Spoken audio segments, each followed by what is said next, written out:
தொடர்ந்து மூத்த பத்திரிகையாளர் திரு தராசு ஷியாம் இணைப்பில் இருக்கிறார், அவரிடம் பேசலாம். வணக்கம் திரு தராசு ஷியாம்.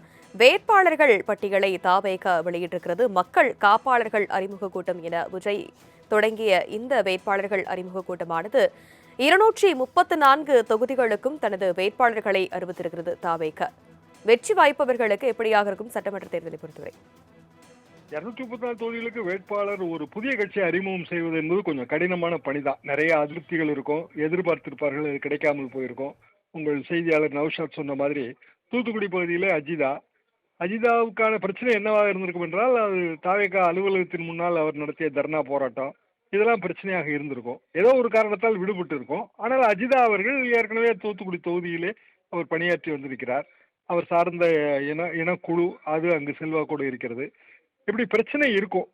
அது புதிய கட்சிகளுக்கு அதை தவிர்க்க முடியாது. திமுக அதிமுக மாதிரியான பாரம்பரிய கட்சியிலும் இந்த பிரச்சனை வரும். ஆனால் அதிருப்தியை வெளிக்காட்டிக் கொள்ள மாட்டார்கள். இப்படிதான் நாம் இதை பார்க்க வேண்டும். மற்றபடி விஜய் அவர்கள் 2 தொகுதியில் போட்டியிடுகிறார். சமீபத்தில் தமிழ்நாட்டிலே தலைவர்கள் 2 தொகுதியில் போட்டியிட்டது இல்லை. என் நினைவுக்கு தெரிந்த உதாரணம் ஜெயலலிதா அவர்கள் 1991 போட்டியிட்டதுதான். பர்கூர் மற்றும் காங்கேயம் 2லும் வெற்றி பெற்றார். காங்கேயம் தொகுதியை ராஜினாமா செய்தார். ஆர வீரப்பன் அவர்கள் அங்கு போட்டியிட்டார்கள். இதுதான் 91 வரலாறு. அதற்கு பிறகு தலைவர்கள் பெரும்பாலும் ஒரு தொகுதி தான். பொதுவாக தலைவர்கள் 2 தொகுதியில் போட்டியிடுவதை தவிர்ப்பது நல்லது என்பதுதான் எனது கருத்து.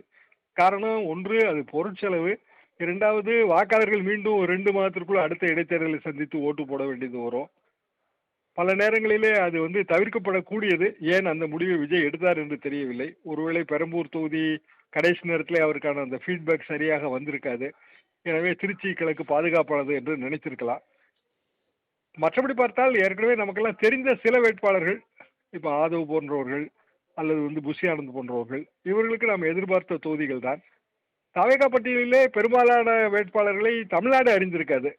காரணம், அவர்கள் முதல் முறையாக தேர்தலில் போட்டியிடுகிறார்கள். பெரும்பாலும் இளைஞர்கள். தொகுதிகளிலே ஏதாவது ஒரு வகையில் அவர்களுக்கு தொடர்பு இருக்கும், அவர்களுக்கான பின்னணி இருக்கும். அது நமக்கு போக போகத்தான் அவர்களது வெற்றி வாய்ப்பு பற்றி புலனாகும். பெண்களுக்கு அறிவித்தது போலவே இளைஞர்களுக்கும் 10 திட்டங்களை தாவேக தலைவர் விஜய் அறிவித்திருக்கிறார். இதை எப்படி பார்க்கலாம்? இளைஞர்களின் வாக்குகளை குறிவைத்து இவர் திட்டத்தை அறிவித்திருக்கிறார் என்று பார்க்கலாமா? அப்படித்தான் பார்க்க வேண்டும். ஏற்கனவே அவர் சொன்னதுதான், அவரது வாக்காளர்கள் ஆதரவாளர்கள் ஜென்சி என்பது அவரது கருத்து.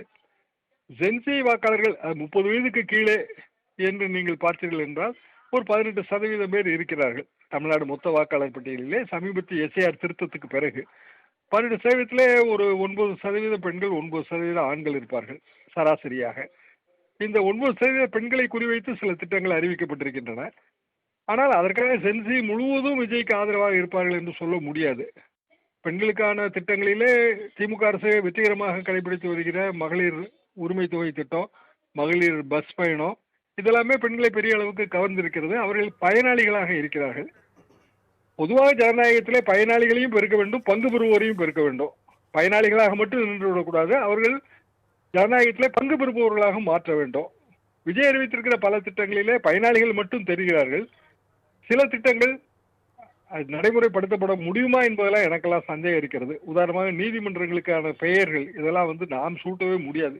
நீதிமன்றத்துக்கான பெயர் என்பது அது கிளியரன்ஸ் வாங்கி ஆக வேண்டிய இடமே வேறு. சென்னை ஹைகோர்ட் கிளியரன்ஸ் செய்யாமல் பெயர் சூட்டவே முடியாது. தனிப்பட்ட நபர்களின் பெயரையோ, எவ்வளவு பெரிய தலைவராக இருந்தாலும் நீதிமன்றத்துக்கு அவரது பெயரை வைக்க முடியாது. உதாரணமாக கலைஞர் நீதிமன்றம், எம்ஜிஆர் நீதிமன்றம், ஜெயலலிதா நீதிமன்றம் எப்படி வைக்க முடியும்? அதற்கெல்லாம் வாய்ப்பே கிடையாது. அதே மாதிரி தான் விஜய் அவர்கள் அறிவித்திருக்கிற பல திட்டங்கள் ஆர்வத்தின் காரணமாக அறிவித்திருக்கிறார்கள். பல திட்டங்கள் நிறைவேற்றப்பட முடியாத திட்டங்களாக இருக்கும். சில திட்டங்கள் கவர்ச்சி திட்டங்களாகவும் இருக்கும்.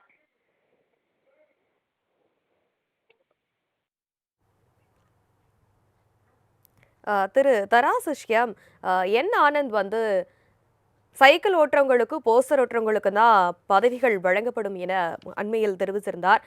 இந்த சூழல்ல தற்பொழுது இந்த வேட்பாளர்கள் பட்டியலானது வெளியாக இருக்கிறது. அது குறித்து இதை எப்படி பார்க்கலாம்? கட்சியின் கீழ்மட்டத்தில் இருப்பவர்கள் என்கிற அர்த்தத்திலே திரு ஆனந்த் அவர்கள் எவ்வாறு கூறியிருப்பார். விஜய் அறிவிக்கும் போதே நான் பார்த்தேன். சிலர் கட்சி பொறுப்புகளில் இருக்கிறார்கள். மற்றபடி கழக நிர்வாகி என்று அவர் சொல்வதெல்லாமே கட்சியின் கீழ்மட்டத்தில் இருந்து வருபவர்கள் தான். ஜனநாயகத்தில் பிராக்டிக்கல் பிரச்சனை என்னவென்றால் செலவு தான்.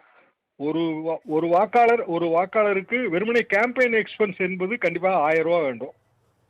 1000 பேர் கொண்ட பூத் என்றால் 1000 என்று 1000. அப்படி பாருங்கள். ஒரு பூத்திலே நாம் வெற்றி அடைய வேண்டும் என்றால் குறைந்தபட்சம் ஒரு 350 ஓட்டு நம்ம கையில இருக்க வேண்டும். 1000 ஓட்டு கொண்ட பூத்துல 350 ஓட்டு நம்ம கிட்ட இருக்கணும். 200 ஓட்டு இருந்தா தான் டெபாசிட் வாங்குவதை பற்றியே நாம் சிந்திக்க முடியும். 16.6% டெபாசிட்டுக்கு தேவையானது. அப்படி என்றால் வெறுமனே போஸ்ட் ஓட்டுபவர்கள் அல்லது சைக்கிளில் வந்தவர்கள் அவர்கள் மட்டும் அரசியலிலே குறிப்பாக இன்றைய தேதிக்கான வாக்கு அரசியலிலே பெரிய வெற்றிகளை பெற முடியாது என்பதுதான் கள யதார்த்தம். ஓரளவுக்கு ஒரு 1 கோடி ரூபாய் 2 கோடி ரூபாய் செலவு பண்ணக்கூடிய அளவுக்கான வேட்பாளர்கள் இருக்க வேண்டும். அல்லது அந்த நிதியை திரட்டக்கூடிய அளவுக்கு வேட்பாளர்கள் இருக்க வேண்டும். அப்படி இருந்தால்தான் ஒரு 5000 ஓட்டு 7000 ஓட்டே சாத்தியம். இன்றைய சூழலில் அதுதான் உண்மையான நிலைமை. அதையெல்லாம் மனதில் வைத்தான் வேட்பாளர்களை அறிவித்திருப்பார்கள்.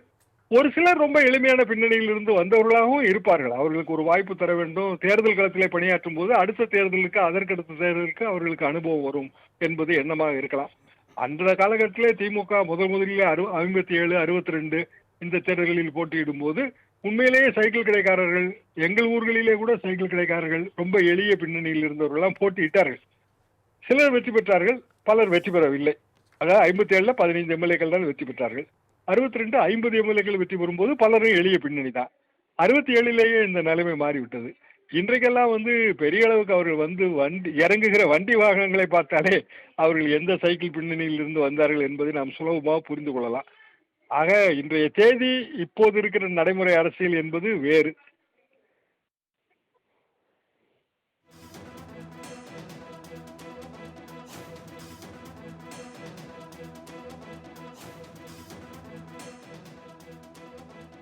இணைப்பில் உங்களுடைய கருத்துக்களை பகிர்ந்தமைக்கு நன்றி திரு தராசு ஷியாம்.